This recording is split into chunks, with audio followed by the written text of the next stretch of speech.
Welcome to another exciting episode of the R&B reviews and whatnot. And this is part two of my triple part review of Princess Emancipation. Now, as we talked about last week, I was going to begin reviewing this album and shit like that. And to be honest with you, this is probably one of the biggest challenges I have when it came to reviewing some of Prince's I want to say post 93, 94 material maybe and shit like that. Or in what y'all might say, and more specifically, the artist period and shit. You know what I'm saying? Because I know that those albums have like a lot of mixed reception when it comes to the fans and whatnot. You know what I'm saying? So with that being said, last week we talked about the part one, where it's like Prince and it's always, before like the emancipation, that's supposed to represent his past. You know what I'm saying? Um, to put it in a nutshell, I feel like part one is like the strongest disc out of the three, in my personal opinion. I know I might get some disagreements, but I feel like there's a lot of consistency with the songs and whatnot. Definitely love songs like Jam of the Year. His cover of The Style Looks Bet You by Golly Wow, White Mansion, and This Bad I Scream and whatnot.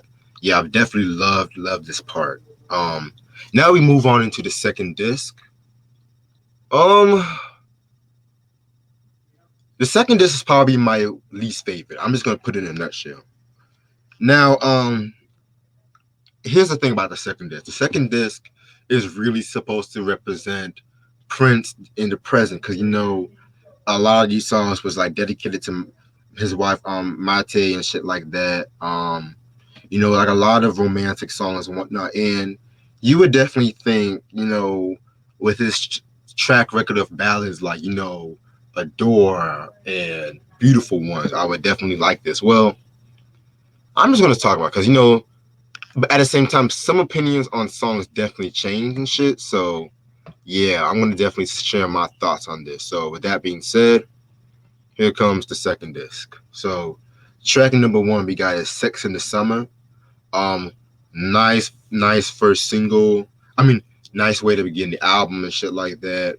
Love this track. To be put in a nutshell, it's supposed to represent, him meeting Mayete and stuff like that. It's him meeting Mayete, definitely doing his thing with her and shit. So yeah, definitely love this song, Sex in the Summer. One thing about this song too that I kind of found interesting was that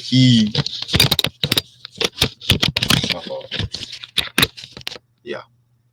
One thing about this song I found interesting was the fact that he definitely used his babies, or his late baby, as I should say, the ultrasound and stuff like that. I think he revealed that in the Oprah interview that he did in '96 and shit. So yeah, pretty okay song and shit. You know what I'm saying? Um, Track number two, One Kiss at a Time. Yeah, very nice slow jam. At first, when I heard this song, I thought it was okay. I didn't really care for it too much, to be real with you. But to put exact with you, it kind of grew on me a little bit.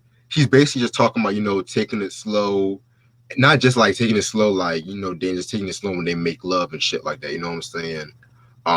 Yeah, that's One Kiss at a Time. Track number three we got is Soul Sanctuary. Yeah, I didn't care for this track. I felt like it was a bit too. I don't know. I got what he was trying to do. He was trying to talk about, he was just talking about, him and Mayete, she just wants to get with Mayete and shit like that. But I don't know. I just felt like the melody was a bit too boring. I respect the song, but not one of my favorites here. You know what I'm saying? Um, track number track number four we got is Email. This is the one song that I got made. It grew on me too, to be real. Um, the way he says email in this song is like a play between like the word like email and shit, like, and sending mail throughout the email. Y'all know what I'm saying. Y'all know what I'm saying with that. And so with that being said, it kind of like has a very funky, jazzy kind of feel to it and shit like that. And it's kind of interesting that, you know, Prince really was doing like a lot of jazz and shit like in the 90s and stuff. So this is definitely a song that grew on me and shit like that. So definitely love the song Email. Um, One certain lines that I do like is he couldn't wait to tell her until after he got to nail her. Her love would only even the score. He seemed her darling fella. He stole a hell of a lot of bucks from the corner store. The declaration of war that followed. She never believed, oh, in the darkness corners were windows more. Like, definitely love those lines right there. Very dope. The very dope song Email. Next song is Curious Child. Um, hmm. Again, another song. Yeah, I don't know. It's just a bit too sappy for me and shit. Um, Pretty much it's talking about, you know, the joy of, you know, being in love, but he kind of sees himself as like a curious child. To be real with you, yeah, that's the best way I see it when it comes to that shit. That's curious child. Um, Next track is Dreaming About You. Yeah, this is another song that I have to admit kind of grew on me a little bit. It very much has very sweet, but at the same time like depressing kind of feel to it and shit like that. That this one he really figures out, yeah, he's really in love and just the way he dreams about her and whatnot. That's one thing I got from this song. Yeah, the song kind of grew on me. Hmm. Next track, Joint to Joint.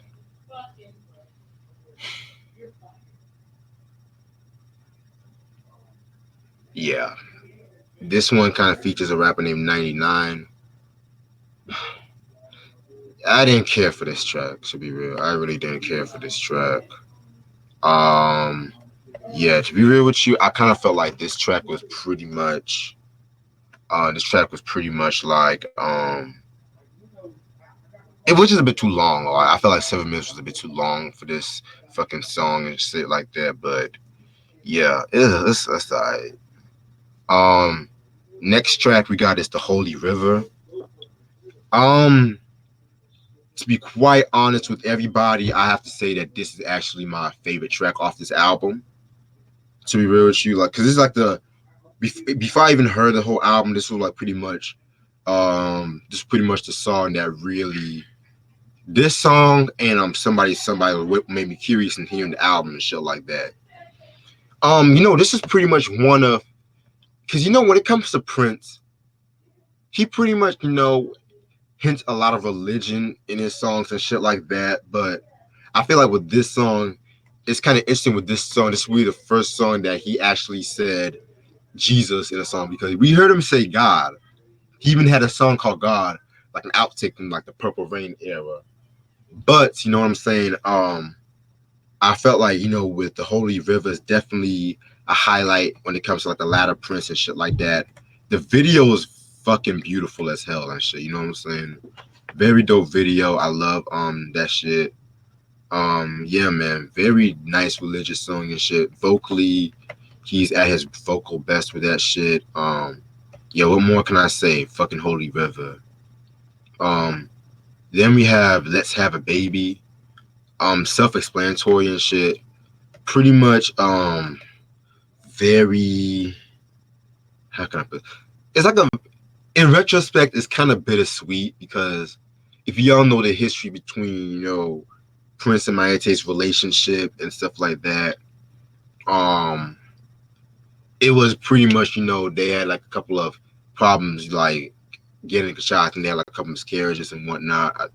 And that was pretty much like death nail in their relationship. But I don't really want to put like the whole relationship business in this review for, privacy purposes and shit. But yeah, Let's Have a Baby. That's a pretty straight song and whatnot. Then we got is Savior. That's like another kind of like a gospelish kind of track and shit.